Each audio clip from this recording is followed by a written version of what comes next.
I look like a mountain man, but I'm not a mountain man. I'm a fucking mountain man. This poem's called Not Being a Poet and Drunk as Well, or The Way of the Samurai. Most days I sit on the beach and act like I'm old, and I've seen a whole lot.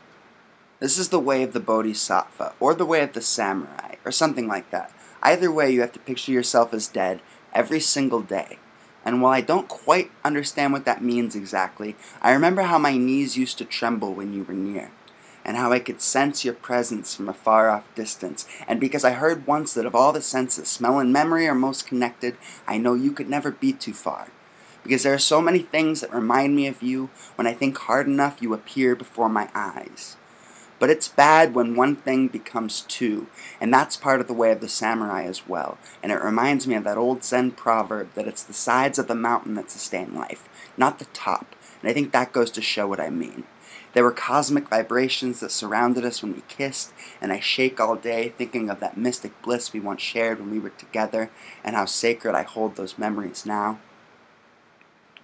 There's a bird in the house, and I heard that's bad luck. But not in this family. Yet something doesn't feel quite right, and this bird won't get off my back.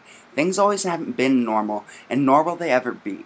And when I remember what it was like to look into your beautiful eyes and know for an absolute certainty that I'd be staring into those same eyes for the rest of my life, I felt that impossible connection that we all strive for. Sometimes, I guess the world we live in is a dream, and it takes a nightmare to wake us, just like when I make my morning coffee with salt and cream instead of you, sugar. And somehow, all of this has to do with my mental state and the forces combating inside of my mind, each vying for their spot as the master of this skull-sized kingdom and the galaxies that exist within it. It's these wandering thoughts and this galloping neurosis that I must overcome. Like, honestly, how does the bird fit into this poem? Is it the 12-step program or the Noble Eightfold Path that I really need?